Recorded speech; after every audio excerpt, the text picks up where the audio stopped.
Listo. Buenos días, buenas tardes ya a todos. En primer lugar, dar agradecimiento a los organizadores del Congreso de Ingeniería por la invitación. Como ya escucharon ustedes, yo soy de la Universidad San Luis Gonzaga de Ica.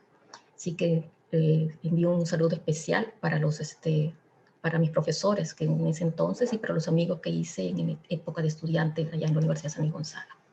El tema que les voy a explicar hoy día, disculpen, estoy en otra pantalla, es de evaluación del efecto del aumento de la presión de poros en la característica de resistencia de suelos tropicales. ¿En qué consiste este tema? Esta es una investigación que voy a presentar que se hizo en la universidad donde hice mi doctorado. ¿Ya? Es un tema para mí muy importante debido a que a ese problema del aumento de la presión de poros que se genera principalmente y que desencadena principalmente lo que es la inestabilidad de taludes. Origina rupturas en las principales regiones del mundo, principalmente en las zonas tropicales donde las lluvias son intensas. Bueno, este aumento de presión de poros no solamente se da en ese caso, se puede dar también, por ejemplo, por elevación del nivel freático en el caso de que haya una ruptura de tuberías o que haya una presión artesiana en el suelo. Vamos a explicar en sí qué es lo que sucede en esos casos. Por ejemplo, yo tengo una superficie del terreno, no sé si voy a parar un momento mi cámara porque estoy mirando a otro lado que es otra pantalla, ¿ya? Si me permiten, después le puedo aprender. Ya. ¿Cuál es el problema? Por ejemplo, yo tengo la superficie del terreno en un talud ya, que está en condición seca. Cuando el suelo está en condición seca, yo tengo presiones de poros negativas, yo tengo lo que es la succión en el suelo. Una vez que empieza la lluvia, bueno, y este comportamiento del suelo, el estado de deformaciones de este elemento de suelos, yo lo puedo representar a través de, ya nosotros sabemos, a través de los círculos de Mohr. Entonces yo tengo aquí mi gráfico de esfuerzo cortante versus esfuerzo normal y yo voy a poder graficar mi círculo de Mohr en estado no saturado. ¿Qué es lo que pasa en el momento que inician las lluvias? En el momento que inician las lluvias comienza a elevarse el nivel freático y eventualmente el suelo puede llegar a estar saturado. Entonces, lo que está pasando es que la presión de poros, que era negativa, simplemente ahora pasó a ya saturar el suelo y va a correr la trayectoria hacia, este es el círculo de Mohr en la nueva condición. Es decir, miren, yo tengo, mi círculo de Mohr va corriendo hacia la izquierda debido a ese aumento de presión de poros, debido a esa saturación del suelo. Fíjense que en este caso yo no estoy teniendo ningún incremento de esfuerzo total, no estoy teniendo un incremento de esfuerzo desviador. Esa eventual saturación del suelo que yo puedo tener aquí, un pequeño incremento de esfuerzo de los pesos específicos que me van a incrementar un poquito los esfuerzos, prácticamente yo los puedo despreciar. Es por eso que estoy diciendo de que el esfuerzo cortante se está manteniendo, el esfuerzo cortante se está manteniendo constante, los esfuerzos totales prácticamente no están incrementándose. Si es que continúa esta lluvia y comienza a elevarse mucho más el nivel freático, entonces yo ya paso de parte de tener un suelo saturado, que sería mi presión cero, yo ya voy a generar ciertas presiones de poro. Miren que yo estoy considerando la infiltración, en este caso, en este sentido, que es lo que se da. Miren, en todo momento la lluvia y la infiltración comienza correr y es decir, el nivel freático va aumentando. ¿Qué es lo que pasa con mi círculo de Mohr en este caso? Entonces, si se está yendo hacia la izquierda, va a continuar hacia la izquierda. ¿Ya? Entonces, va a continuar hacia la izquierda con esa generación de presión de poros y eventualmente yo voy a llegar a la ruptura. Miren que estoy llegando a la envolvente ruptura. Entonces, ¿qué es lo que pasó? Yo no tengo ningún incremento de esfuerzo del desviador. Yo no tengo ningún incremento de esfuerzo total y estoy llegando a la ruptura solamente por incremento de presión de poros. ¿Y por qué yo hago hincapié en este fenómeno? Vamos a recordar, miren, esta es la trayectoria entonces de esfuerzos que se está dando en el campo. Vamos a recordar entonces cuáles son las trayectorias de fuerzas en los ensayos convencionales. En este caso me estoy refiriendo a ensayos convencionales, me estoy refiriendo a los ensayos triaxiales. Si yo tengo, por ejemplo, yo tengo aquí mi envolvente de resistencia del suelo, miren que yo estoy colocando una envolvente de resistencia curva, porque verdaderamente es lo que se tiene en campo. Mayormente son envolventes de resistencia curvas. Entonces yo tengo, por ejemplo, aquí el estado inicial del suelo. Tengo aquí un punto inicial. Entonces, si yo voy a realizar un ensayo triaxial consolidado, drenado, ya sabemos que las trayectorias, las que gobiernan el comportamiento del suelo, siempre es el esfuerzo efectivo. Entonces, yo voy a hablar de trayectoria de esfuerzos efectivos.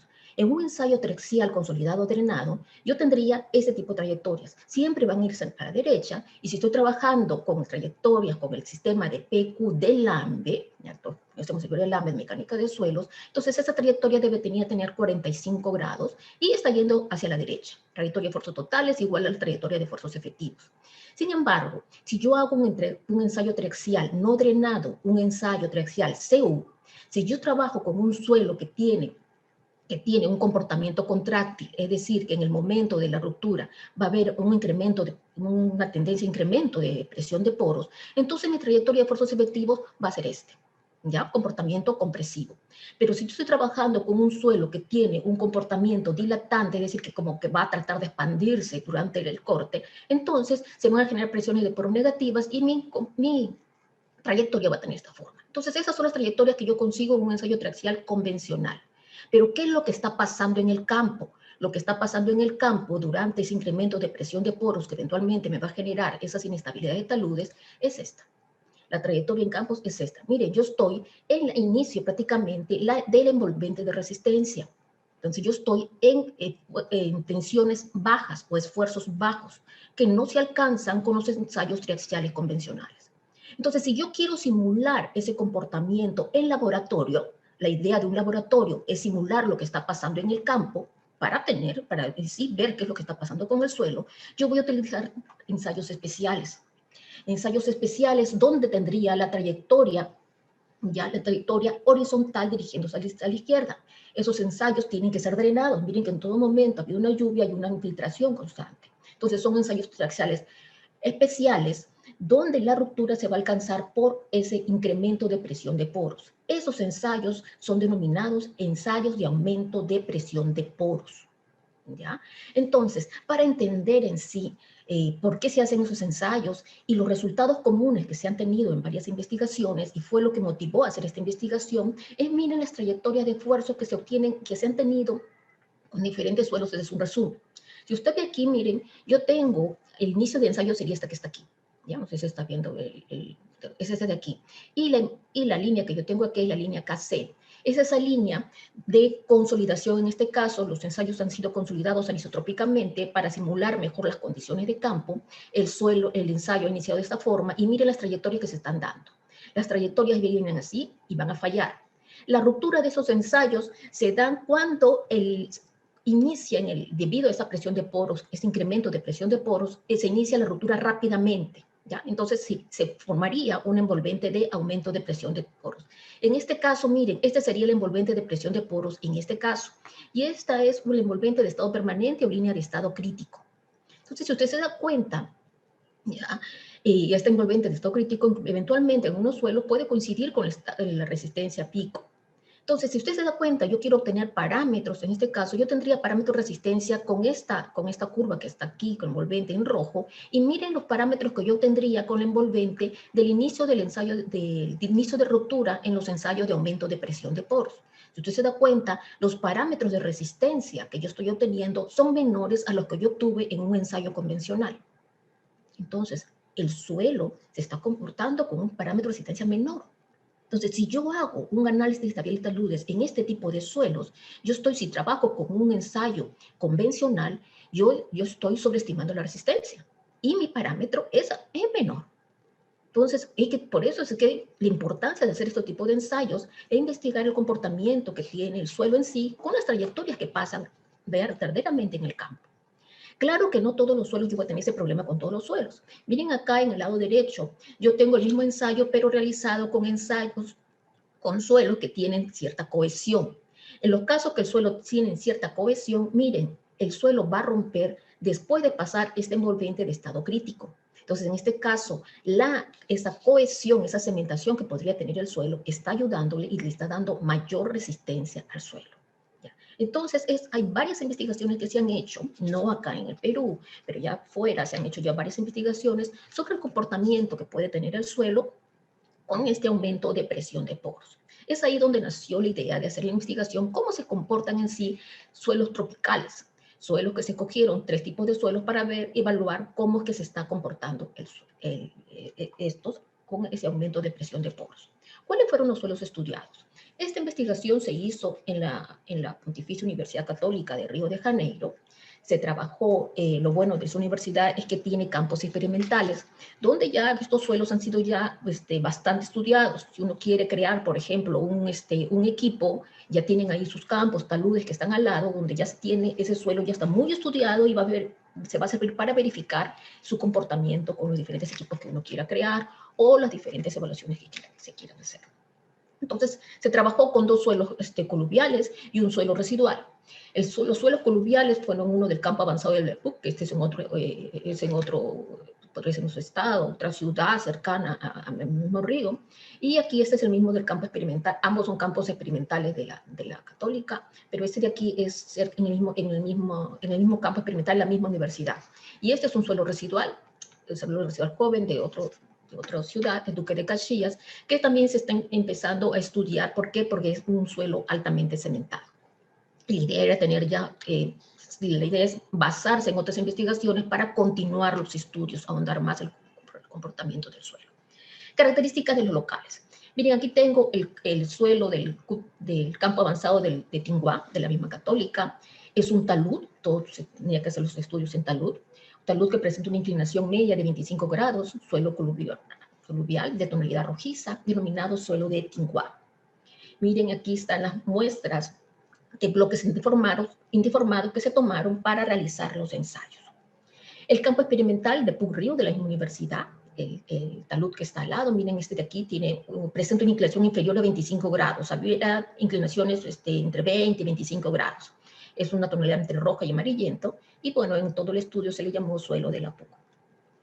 El muestreo de los bloques, si no fue, en el inicio se realizó los bloques de 25 por 25, 30 por 30 para llevarlos al laboratorio y luego tallarlos y realizar los ensayos.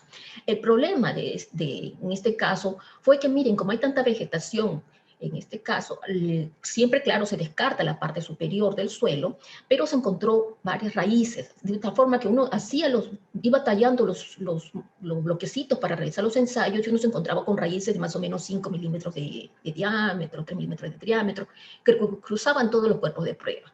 Entonces, es sabido que lo que es la raíz, la vegetación, claro que da mayor resistencia al suelo, ¿ya? Pero influye en esta resistencia. Entonces, eso uno no quería evaluar esa influencia de la vegetación, en este caso del suelo. Lo que se hizo entonces fue ir al mismo talud, al mismo de la zona, lo bueno que estaba cerca del laboratorio, y tallar los bloques directamente, en este caso de los ensayos triaxiales, y también se tallaron los bloques directamente también para los ensayos de corte directo. Se fue con los mismos, miren, no sé si se notan las raíces grandes que se encontraban, bueno, por ejemplo aquí usted ve una raíz grande que cuando uno tallaba se cruzaba prácticamente todos los bloques. Entonces se buscaron zonas de que fueran homogéneas prácticamente en características, y se fue tomando los bloques para luego, miren que se pasaba un poco más del suelo aquí, se dejaba un poco más de suelo debajo para luego protegerlo, primero con un papel filme, luego protegerlo con parafina y tenerlos guardados en el laboratorio. Una vez que se iban a utilizar, ya se enrasaban para dejarlos a la altura que uno quería trabajar. Ya, entonces se tuvo que realizar eso en el ensayo de Duque. Este es el suelo de Duque de Caxias, que como se ve tiene pendientes elevadas. Es un suelo residual joven, rico en biotita alterada, coloración variada en tono violeta, rojo y amarillo, con unas concreciones negras. Este es el que decíamos que tiene bastante cementación. Miren cómo tiene los taludes, están prácticamente una pendiente bien elevada, ¿no? Prácticamente a 90 grados. Y aquí tiene el muestreo de los bloques indeformados, en este caso que aquí no hubo ningún problema, era un suelo bien fácil de trabajar. Sobre la caracterización de los suelos, miren que en todo momento yo le he hablado solamente de la coloración del suelo. ¿Por qué? En el caso que uno tiene suelos, estos suelos residuales, es bien difícil denominarlos como hacemos con los suelos sedimentarios. Yo le podría decir, miren, estoy hablando de una arena limosa, una grava pobremente graduada, una grava bien graduada, y usted inmediatamente tendría idea del comportamiento del suelo. En el caso de los suelos residuales, es muy difícil clasificar de esta forma los suelos. Claro que se hace esa caracterización SUBS, pero como que, bueno, uno la tiene de referencia, pero como que tenemos que saber más del suelo para saber sus características exactamente. ¿Ya? Miren, estos son todos los ensayos que se hicieron en los suelos para investigar en sí su comportamiento. La caracterización física básica que hizo el suelo. Tenemos ahí los análisis granulométricos, la respuesta y los límites de Altenberg, la gravedad específica y los índices físicos.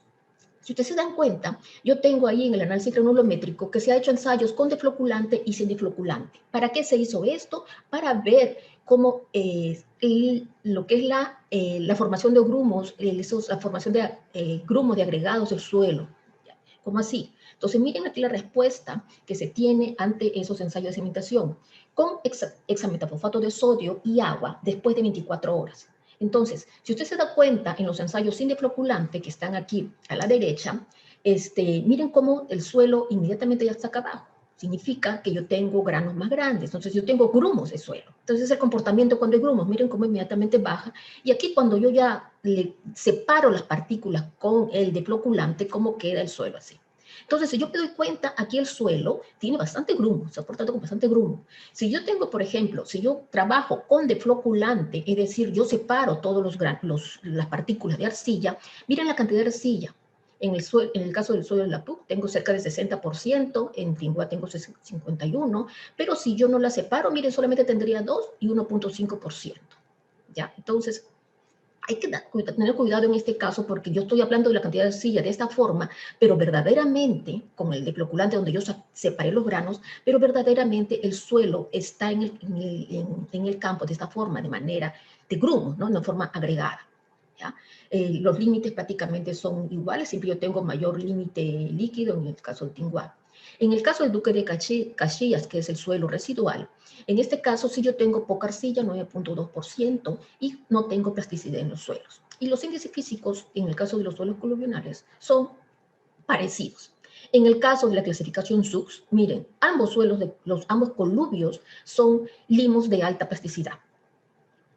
No, limos de baja plasticidad, Y el suelo de Duque de Caxias es una arena limosa. Entonces, si yo veo las características de estos coluvios, prácticamente son lo mismo, ¿no? Yo diría se van a comportar igual. Pero vamos a seguir viendo qué características tienen estos suelos. Yo tengo, bueno, la parte del agregado. Yo tengo aquí una caracterización mineralológica que se le tiene que hacer. ¿Ya? Para la caracterización mineralológica, yo divido el suelo en dos. Yo voy a hacer una caracterización de la fracción arena y voy a hacer otra caracterización de la parte fina. La fracción arena, cuando se hace esta caracterización, se realiza mediante lupa. Entonces yo veo con lupas binoculares, ya yo voy a ver qué minerales tiene el suelo. Si me doy cuenta, aquí mayormente yo tengo cuarzos en ambos coluvios. Pero fíjense, en el suelo de la PUC yo tengo más estos negritos, ¿no? Yo tengo más de aquí, que es la ilmenita. Esa ilmenita es óxido de titanio y hierro. Entonces yo puedo tener ahí ciertas concreciones aquí en este suelo de la PUC. ¿Ya?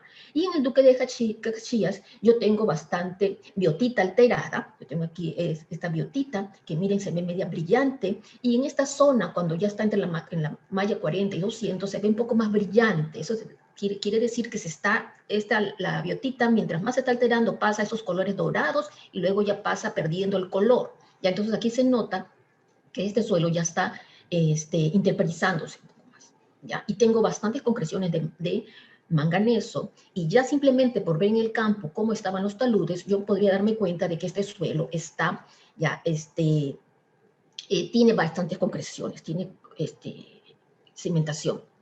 Esa caracterización mineralógica, ¿no? Que es fracción lima y arcilla, se hace mediante difracción de rayos X y también mediante análisis de térmicos diferenciales. En la difracción de rayos X, miren, ¿qué es lo que yo espero de diferencia? Yo tengo aquí, ¿qué diferencia aquí yo podría tener? Ojo, en el suelo de Tinguá, yo tengo, hay que recordar esto, tengo bastante gicksita, hidróxido de aluminio. La presencia de gicksita en este suelo de Tinguá me quiere decir que este suelo está intemperizado. Se está interpelizando mucho más que el de la PUC. ¿Qué otra cosa yo tengo? Yo tengo aquí la goetita, que es óxido de hierro, en el de la PUC. Aquí yo tengo algo más de cimentación. En el Duque de Caxias yo tengo también esa gotita que yo sabía que tenía esa cierta cimentación. En la caracterización mineralógica, nuevamente sale esa gicksita, intemperización en el suelo de Tinguá, ¿ya? Está más intemperizado que el otro suelo. Así tengan clasificaciones parecidas. Y en el Duque de Caxias, bueno, tengo la caulinita en ambos, en los tres, que es típico de los suelos, en este caso. La caracterización química, yo también estoy teniendo, miren que en el suelo de Tinguá yo tengo más aluminio debido a la gicksita. Yo tengo, miren, yo tengo aquí en la PUC, tengo más el hierro, y en el suelo Duque de Caxias también tengo más cantidad de hierro. ¿Ya? Aquí entonces estoy bien verificando esa cementación que podría tener el suelo. Otra caracterización microestructural del suelo, en este caso se realiza con la microscopía electrónica de barredura. ¿Ya? Entonces yo tengo aquí un análisis tridimensional del suelo, yo estoy viéndolo a gran escala, miren, que yo estoy viendo lo que son los poros y macroporos. Yo tengo aquí los grumos prácticamente de los suelos de coluviales. En este caso yo tengo el suelo de Tinguá, entonces miren, son unos grumos, y aquí se hace el análisis químico de determinados puntos. Yo tengo aquí los macroporos, en el suelo de la PUC, yo estoy viendo macroporos y microporos, entonces yo tengo ahí grumos que están dentro del grumo yo tendría poros, y entre los grumos yo tendría también ya los macroporos. En el caso, miren, aquí esta foto es mucho más bonita porque se ve mejor lo que es el Duque de Caxias. Miren los paquetes de biotita, en este caso, y tienen el agente cementante. Se nota el agente cementante que está entre las láminas de biotita, ¿ya? Con espacios intergranos. Y bueno, yo tengo aquí también los análisis químicos, pero ya por puntos específicos en el suelo. Otra caracterización del suelo, características de porosidad, es otra caracterización que se le hace a este tipo de suelos. Yo también estoy viendo, miren, yo tengo en los suelos de Tinguá, en los suelos coluviales, yo tengo aquí, tengo microporos y macroporos. Entonces yo tengo una curva bimodal, ¿ya? Yo tengo, es típico de estos suelos coluvionales, y esta de aquí es la de Duque de Caxias, que es el suelo residual, ¿ya? Que solamente tiene un pico, y las porosidades que se tienen presentes. ¿Ya? En el caso de Tinguá se nota una porosidad mayor, que se puede también, por lo menos se puede ver a esa presencia de gicksita, que hace que el suelo sea un poco más poroso.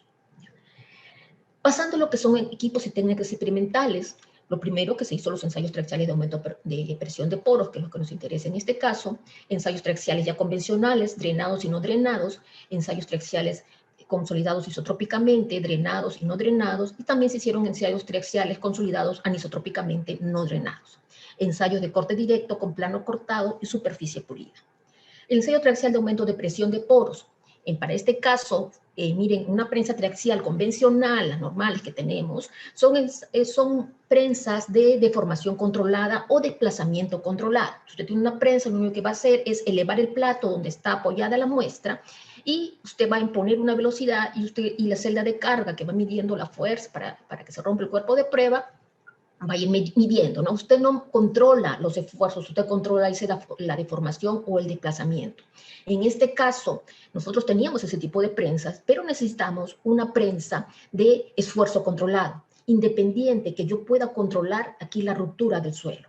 Entonces, para eso, vamos a pasar mejor a la foto para entender mejor, se adaptó una prensa donde se le colocó aquí un émbolo que me podría controlar lo que es los esfuerzos, el esfuerzo axial, ¿no? Yo tengo aquí un émbolo que está controlado por aire, por presión, que viene de aire comprimido, ¿ya? Y yo los esfuerzos que voy a poder aplicar, los voy a leer a través de las celdas de carga. Entonces, si nosotros vemos aquí el esquema, se tuvo que adaptar toda la prensa que teníamos para poder realizar esos ensayos de aumento de presión de poros. Entonces recuerden, yo tengo que tener esfuerzo total constante, entonces aquí yo tenía que controlar ese esfuerzo total. Yo no puedo aplicar esfuerzo desviador. ¿Qué es lo que yo voy a hacer? Yo voy a incrementar presión de poros. Entonces para eso se utilizó un controlador de presión, un GDS, ¿ya? Que me va incrementando la presión de poros a una determinada velocidad, ¿ya? Se adaptó también para poder realizar de la mejor manera lo que es la saturación del cuerpo de prueba. Y se trabajó, claro, con instrumentación interna para poder controlar de mejor forma el ensayo. Entonces aquí tenemos los equipos. Esta prensa era primero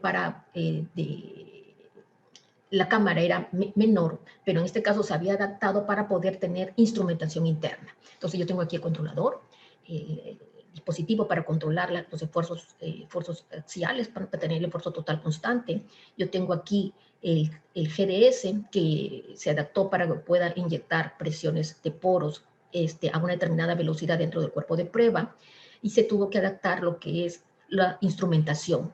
Como ya no había canales en el medidor de instrumentos, ahí ya se me fue el nombre, para poder registrar las lecturas, se tuvo que adaptar también, se compró, bueno, que ya se tiene bastante financiamiento en lo que son investigaciones, se compró un equipo, un pequeño equipo para poder registrar todos los instrumentos aquí, independientemente de las otras prensas y los otros equipos que había en el laboratorio. Aquí está la computadora donde registraba lo que son los datos.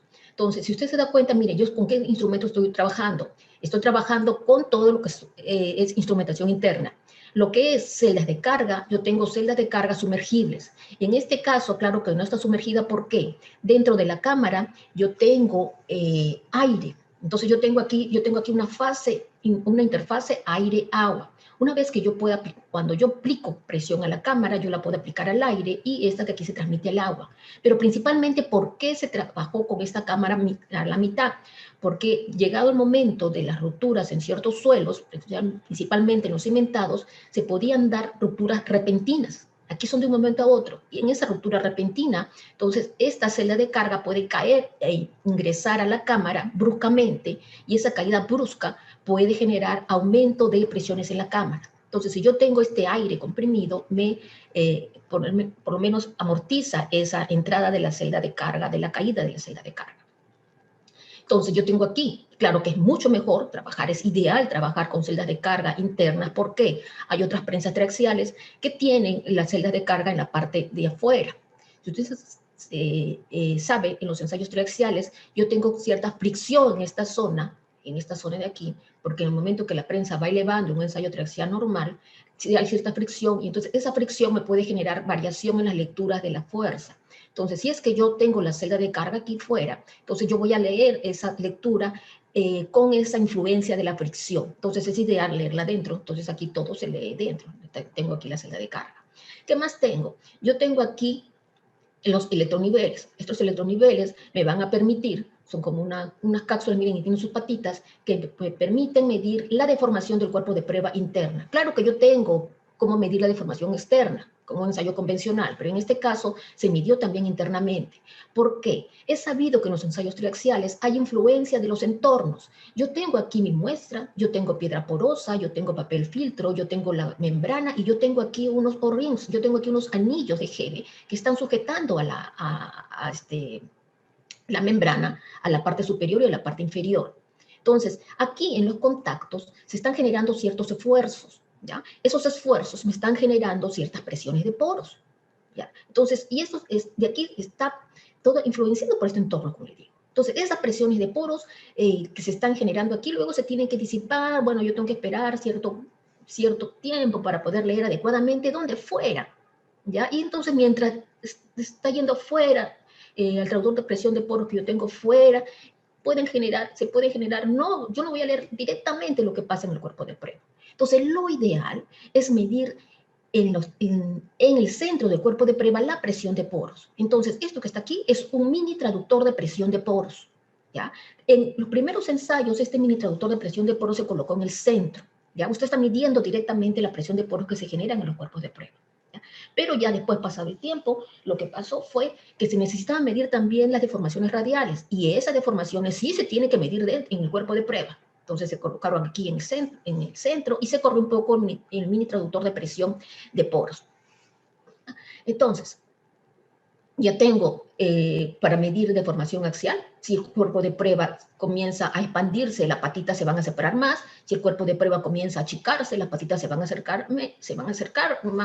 acercarse, ¿no? Aquí se van a alejar y aquí se van a acercar. Y ese alejamiento o acercamiento de las patitas va a generar de que esta cápsula comience a inclinarse. Entonces hay que tener mucho cuidado en la instalación. ¿Por qué? Porque yo tengo varios cables y si ellos chocan unos con otros pueden alterar las medidas. Entonces tengo todo lo que es instrumentación interna y me sirvió bastante para este ensayo. Entonces aquí está el montaje de los cuerpos de prueba, como le digo, la piedra porosa, papel filtro, se tuvo que adaptar los expansores de membrana. ¿Por qué? Porque aquí las membranas tuvieron que adaptarse con un jeve especial para colocar el mini traductor de presión de poros. Entonces tenemos aquí el adaptador, la membrana. Luego, una vez que se coloca, miren que yo tengo aquí, tengo que marcar para dónde voy a colocar posición exacta de los traductores, colocación del traductor, del mini traductor de presión de poros. Una vez que yo lo coloque, voy a tener que colocarle látex líquido. Esta membrana, miren, ha tenido que ser adaptada antes de ser colocada para que tenga este agujero, y después yo también voy a tener que colocarle látex líquido para poder vedar o que no entre el agua una vez que yo llene mi cámara, ¿ya? Y el pegado de los instrumentos. Les había comentado que también se adaptaron los equipos para poder hacer una adecuada saturación. Aquí la saturación se realizó primero por infiltración, se trabajó con un frasco de Marriott con el fin de que yo pudiera colocarle una presión atmosférica, la misma presión atmosférica aquí en la base del cuerpo de prueba, y por la parte superior saliera lo que es el agua, simplemente colocando la manguera hacia abajo con 1 metro de separación. Es decir, le estoy colocando una succión y el agua comienza a correr solo, ¿ya? La idea de una saturación en un cuerpo de prueba es no alterar la estructura. ¿Ya? Una vez que yo, por ejemplo, esa saturación es bien importante, es bien delicada, y lamentablemente a veces uno no sabe esa importancia y la hacen rápido. Esto se tiene que hacer lo más delicadamente posible, lo más cuidadosamente posible, porque si yo le aplico muchos esfuerzos efectivos al suelo, yo voy a romper la estructura, y lo que estoy teniendo después de los resultados no van a reflejar verdaderamente el comportamiento del suelo. Entonces, esto tiene que ser muy lentamente. Entonces, ¿qué es lo que se hace en este caso? El agua comienza a infiltrar. Lo que se vio era que se dejaba todo, miren, el montaje fue prácticamente todo un día por este pegado de instrumentos y todo eso. Luego la infiltración también se deja hasta un día a otro. Uno va midiendo el agua que va pasando por el cuerpo de prueba, y una vez como yo ya tengo las características de los cuerpos de prueba, yo tengo su relación de vacíos, entonces si yo tengo que ha pasado, por ejemplo, 2 veces el volumen de vacíos de agua, entonces yo ya puedo parar lo que es infiltración. Es difícil que yo pueda saturar un cuerpo de prueba solamente por infiltración, ¿ya? Claro que la infiltración a veces se hace solamente aplicando presiones en la parte de abajo y presiones en la parte de arriba, pero usted está aplicando presiones. Entonces es mejor aquí en este caso solamente infiltrar sin esa aplicación de presión externa, ¿ya? Ahora, luego que yo hago eso por infiltración, yo voy a pasar la saturación por contrapresión. Es decir, yo le aplico presión dentro del cuerpo de prueba, claro que alternando con presiones de fuera, porque si no voy a reventar el cuerpo de prueba, pero manteniendo siempre esfuerzos efectivos bajos. Aquí, si usted se da cuenta, los equipos son todos manuales, es una prensa antigua y se tuvo que trabajar con esa prensa antigua. Y es bueno, porque por lo menos trabajando todo a mano, uno sabe verdaderamente lo que está pasando, cómo es el funcionamiento de un equipo triaxial. En este caso, los ajustes se hacían incrementos de 25 kPa, de 25 kPa en lo que es en contrapresión, en lo que es aparte, en lo que es la cámara, ¿ya? Hasta que yo llegue a un B de 0.75, ese parámetro B para verificar la saturación. Y luego, una vez que yo llegaba a B 0.75, recién empezaba con una contrapresión de 50. Recién aquí de 50, no tan grande, pequeño poquito, y luego 50. ¿Hasta cuánto? Se llegaba hasta un B de 0.78, prácticamente cerca de la saturación, y aquí se empezaba el ensayo. Entonces, una vez que yo ya tenía mi cuerpo de prueba saturado, ¿qué es lo que pasa ahora? Necesito consolidar. ¿Qué consolidación se hace? Mayormente usted hace una consolidación isotrópica, es lo común. ¿Por qué? Porque usted solamente va controlando lo que son las presiones de cámara. En este caso no se quería eso, uno quería una contrapresión anisotrópica. Entonces, esa prensa, como yo ya tenía una prensa de esfuerzo controlado, porque ya tenía ese émbolo, me permitió realizar esa consolidación anisotrópica. Yo voy a una relación de K, ya, estado de consolidación en el campo del elemento suelo a lo largo del plano potencial de ruptura en el talud. ¿Y yo cómo determino ese K? Por investigadores anteriores me dicen de que este parámetro K puede ser ¿cuánto? Por ejemplo, si yo tengo un talud de 25 grados, el parámetro K es 2.5. Si yo tengo un talud de inclinación de 20 grados, el parámetro K es 20 grados. ¿Por qué? Bueno, se ha determinado de que más o menos es el 10% de la inclinación. Claro que si yo tengo un talud de 50 grados, yo no le voy a aplicar un K de 5, porque la muestra se rompe. Entonces, el máximo K que se coloca es 2.5. ¿Ya? Entonces, yo voy a seguir esa línea K para poder hacer mi consolidación. Entonces, yo estoy aquí al final de la saturación y lo que voy a hacer es subir a la línea K y llegar hasta el punto que yo quiero realizar mi ensayo.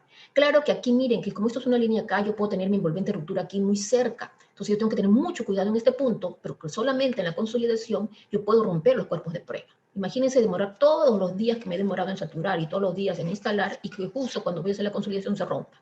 Entonces, y eso pasó en varios ensayos. ¿Qué es lo que se hizo? En ese caso se utilizó métodos alternativos. Entonces, se iba primero una consolidación isotrópica y luego se aplicaba un esfuerzo desviador drenado hasta este punto, y aquí se iniciaban los ensayos de aumento de presión de poros. Entonces, ese aumento de presión de poros se realizó, es decir, se prendía el equipo GDS y se aumentaba la presión de poros a una velocidad de 1 kPa por hora más o menos en los suelos de coluvio y en 2 kPa por hora en los suelos residuales.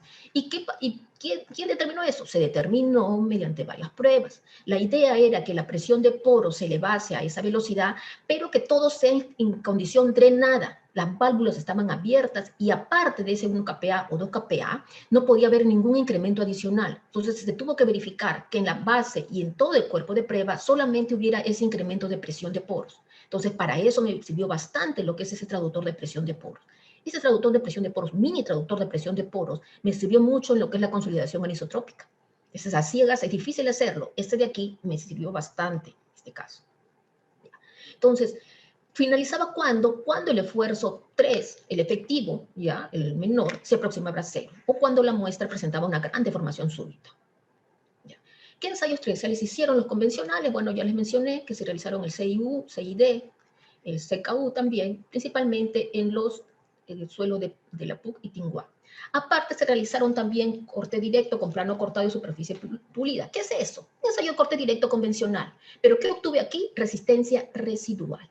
¿Cómo así? Yo trabajaba el ensayo de corte directo, obtendría la resistencia pico, todos en condición sumergida. Una vez que se termine, en este caso, el ensayo de corte directo convencional, lo que hace usted es extraer el agua, extraer la caja de corte, luego terminar el corte con un alambre fino, terminar el corte, voy a separar las cajas y luego con un vidrio previamente humedecido, muy pocamente humedecido, se va a alisar las superficies. Se alisan las superficies en el sentido del corte. Se alisan las superficies, se vuelve a colocar y luego se corta. Y así yo voy a tener la resistencia residual de los suelos. Ah, pero ¿por qué no lo hace con un ensayo de corte directo, que hay ensayos que van y vienen, ¿no? Porque se quiere realizar un gran desplazamiento. ¿Por qué? Porque si usted tiene el concepto de resistencia residual, ¿qué es lo que pasa en la resistencia residual? Usted tiene, claro que tiene usted volumen constante, pero usted tiene alineamiento de partículas. Si yo voy a cortar para un lado y para el otro, las partículas se van a alinear, pero una vez que yo voy a ir hacia el otro lado, se desalinean.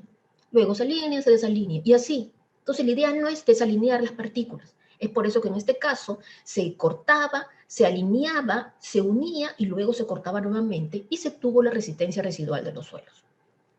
Sobre los resultados. Entonces yo tengo aquí, miren, en los suelos de Tinguá, yo tengo la resistencia, en este caso, miren, yo tengo la condición resistencia pico y la residual prácticamente la misma. Y miren, yo tengo una curva prácticamente en el envolvente. Y eso es lo que se obtiene, curva. Claro que se trató de trabajar también, obtuvieron parámetros de una línea recta, de una bilineal y esta curva, pero esta es la que mejor me representa el comportamiento del suelo. Entonces, esta es su ecuación. En los casos de la PUC, miren, aquí yo tengo aquí, sí tengo la resistencia residual, pero aquí yo tengo la pico, ¿ya? Tengo aquí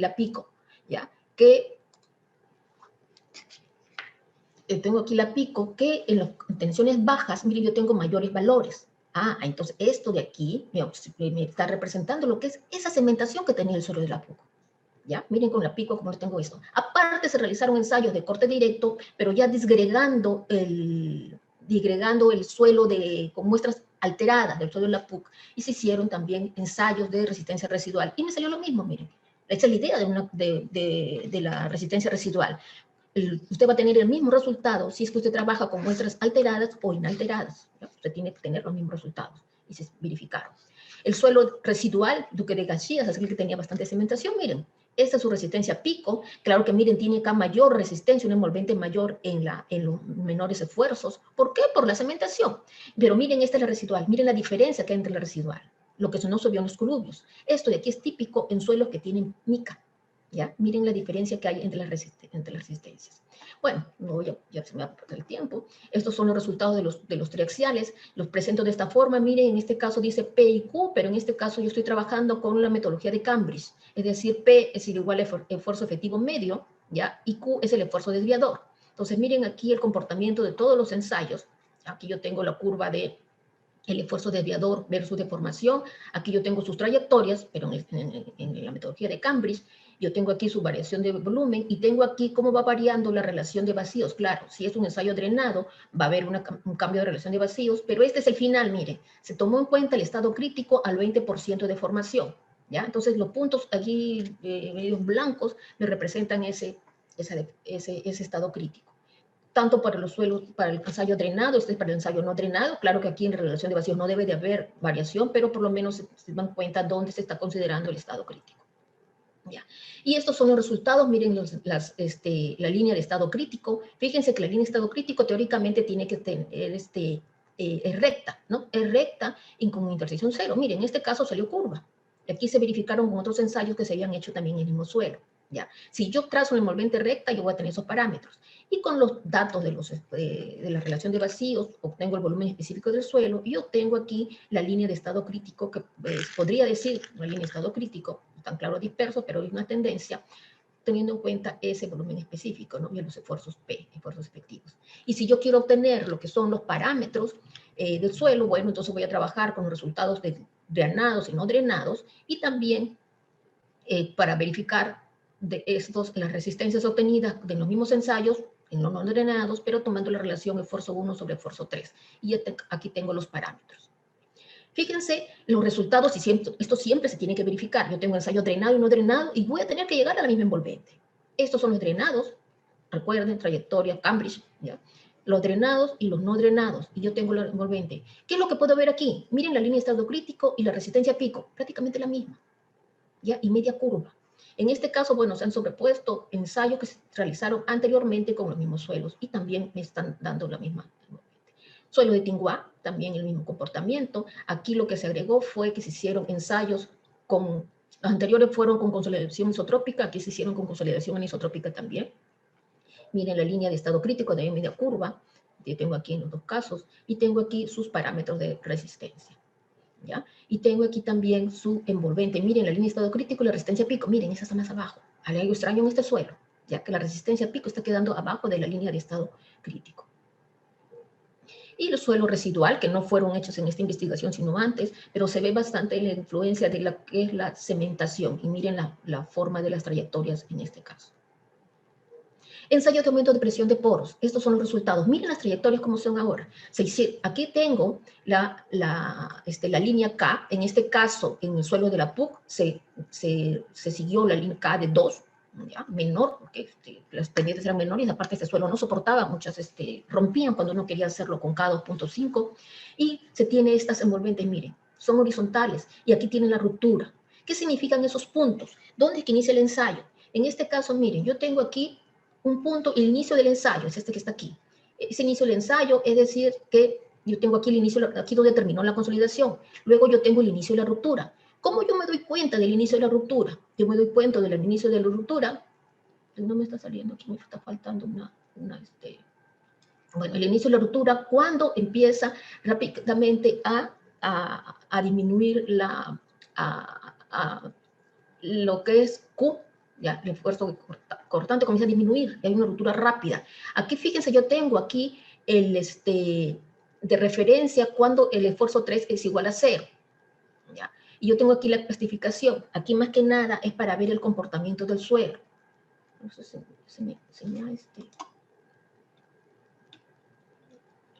aquí faltaba camino. Inicio del ensayo de aumento de presión de poros, es decir, fin de la consolidación anisotrópica de cada ensayo. Yo tengo ahí el inicio de la ruptura, que es el inicio de la deformación rápida, estado en que la tasa de deformación axial comienza a aumentar rápidamente, y tengo aquí la plastificación, que sería asociado al cambio en la rigidez volumétrica del suelo, determinado con el comportamiento volumétrico de la muestra, que es la primera respuesta de los ensayos de aumento de presión de poros. Entonces, yo tengo aquí, miren, las trayectorias, yo tengo la deformación axial que se realizó, se midió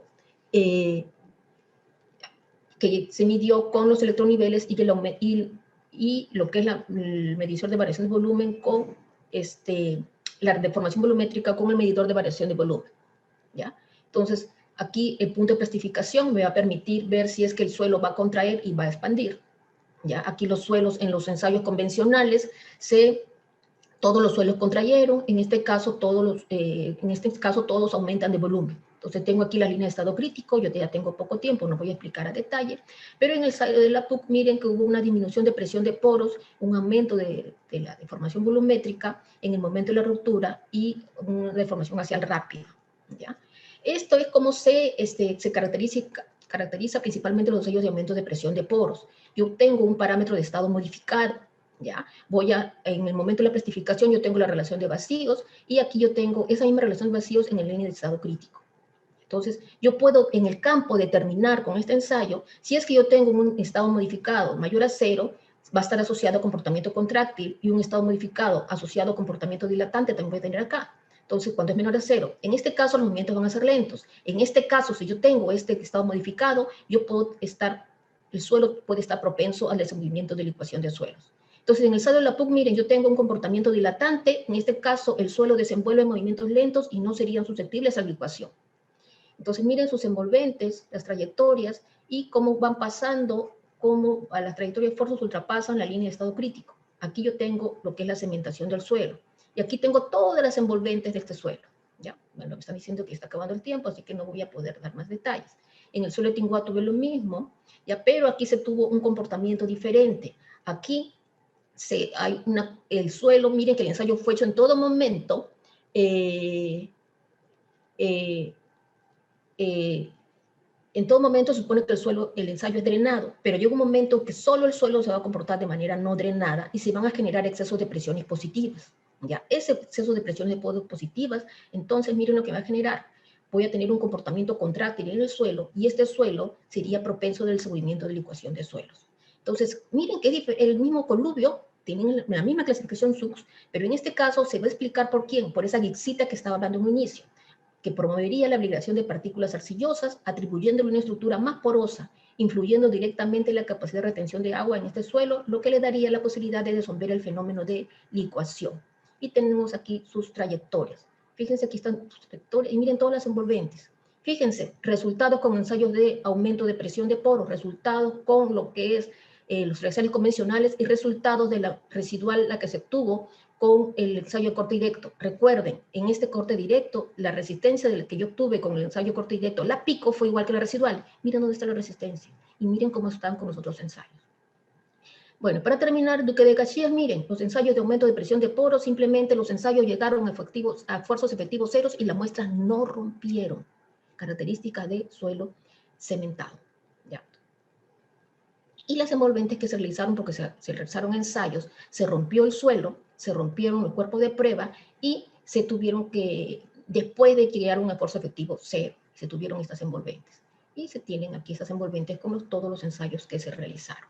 Bueno, no puedo explicar bien el apartamento de presión de poros, no calculé el tiempo, pero bueno, estas son las conclusiones. El aumento de la presión de poros es una de las causas de la mayoría de los movimientos gravitacionales de masa, principalmente en climas tropicales donde las lluvias son intensas. De ahí la importancia de simulación de este fenómeno en laboratorio. Los ensayos de aumento de presión de poros ejecutados permitieron representar en un laboratorio las trayectorias de fuerzas seguidas por los suelos en el campo durante lluvias intensas. Los resultados obtenidos mediante una adecuada instrumentación interna proporcionaron un mejor entendimiento de los distintos mecanismos generados por el aumento de la presión de poros antes y durante la ruptura, y de la influencia de las trayectorias en las características de resistencia de los suelos estudiados. Se observó además que bajo el efecto del aumento de la presión de poros, cada suelo presentó un comportamiento distinto, lo que se atribuye principalmente a su grado de interperismo y a sus diferentes características estructurales. Bueno, disculpen que no le pude explicar mejor la última parte, pero es importante ver esas diferencias de las envolventes que se obtienen con todos los ensayos. Como vuelvo a decir, es bien importante tenerlas en cuenta en el momento de nuestros diseños. Bueno, y lo último, gracias por su atención. Muchas gracias, ingeniera, por su presentación. Realmente la información que usted nos ha brindado del día de hoy creo que es bastante nutritiva, ya que usted creo que con tanto empeño nos ha mostrado los resultados de su investigación. A raíz de eso, han habido dos preguntas. En esta ocasión, el ingeniero Evandro Esteban Pandia nos dice, ¿no? Nos pregunta, después de estudiar las características físicas, ¿podrían los modelos constitutivos poromecánicos representar el comportamiento de los suelos que ha estudiado? Sí, miren, esa es la idea. Por eso yo les comentaba, eh, para poder realizar esos modelos constitutivos y ver el comportamiento del suelo se necesita bastante información. Entonces, se están realizando modelos de ese comportamiento y bien difícil obtener ese modelamiento de un suelo residual. Es por eso que se tiene tantos estudios. Si usted se ha dado cuenta, yo tengo resultados, aparte de mis resultados, yo he colocado otros resultados en sí en la presentación. Los resultados principalmente en esta parte de los suelos que se investigaron nos está dando, nos hace completar toda la nube de datos que se tiene, principalmente a bajas tensiones. Entonces, usted se da cuenta como el envolvente va hacia es una trayectoria horizontal, yo estoy teniendo puntos para poder completar una envolvente de resistencia en todo el suelo. Pero las tensiones bajas, en un ensayo extracción normal, usted no puede tener tensiones bajas. Y de esas tensiones bajas también depende bastante el modelamiento que yo hago. Entonces, esta es una forma de poder realizar un modelamiento completo del suelo. Entonces, todos esos suelos están siendo investigados con diferentes ensayos, con diferentes trayectorias de esfuerzos. Es importante, y ahorita aquí hago hincapié en eso, es importante poder estudiar esa trayectoria de tensión que se tiene, las diferentes trayectorias que se siguen con las diferentes obras, ¿no? Y esto es ideal para completar, como les digo, las tensiones más bajas. No sé si les quedó claro. Ya, muchas gracias, ingeniera. La siguiente pregunta es de parte del ingeniero Héctor Beramendi, que nos dice: buenas tardes, doctora Miriam. ¿En qué sectores de nuestro país es posible la aplicación de este interesante estudio y en qué proyectos de infraestructura usted lo recomendaría? Mire, ¿sabe a raíz de qué se inició esta investigación? Por eso de las inestabilidad de taludes. Y esto habla inclusive de una, entre comillas, licuación, ¿no? Estos estudios se hacen para lo que es el inicio de los debris flow. Aquí en Perú, lo que llamamos debris flow son los huaicos. Es una forma de explicar el origen de los huaicos. Entonces, en aquellas zonas donde hay muchos huaicos, entonces esto es una forma de evaluar su comportamiento. ¿Ya? En las zonas, por ejemplo, donde aquí, bueno, no pude explicar bien lo que se obtuvo. Aquí, lo que se obtuvo no se obtuvo mucha diferencia entre los parámetros de resistencia que se obtendrían entre los ensayos convencionales y los ensayos de aumento de presión de poros. Pero hay zonas que donde yo podría tener suelos arenosos, ahí sí se ve bastante diferencia. Ya tengo bastante diferencia. Inclusive estos ensayos se han hecho también bastante para lo que son casos de relaves, ¿no? En el caso de relaves también, el inicio, lo que es la licuación estática, sirve bastante para ver lo que está pasando. Y es eso, ¿no? Como inicia lo que es ese problema de inestabilidad y se da este incremento de presión de poros. Me dije, no pude explicar muy bien, pero en uno de ellas se veía que inicia el desenvolvimiento, esa inestabilidad rápida, y después del inicio de la inestabilidad, recién ahí se está generando un incremento de presión de poros. Entonces se puede dar caso de que haya una inestabilidad de taludes por diferentes motivos, pero esa inestabilidad de taludes aparte me traiga un incremento de presión de poros que me va a hacer que se incrementen inclusive las inestabilidades, ¿no? Comiencen lo que es la inestabilidad de taludes. ¿En dónde aplicarlo? En diferentes lugares. Todos los sitios donde se pueden dar esos huaicos o donde se puede dar lo que es la licuación estática, tanto en casos de relaves o suelos principalmente triangulares, que se pueden dar más problemas. Muy bien, ingeniera. Muchas gracias por su presentación y por compartirnos esta investigación que creo que ha estado bastante interesante el día de hoy. Muchas gracias, ingeniera, por su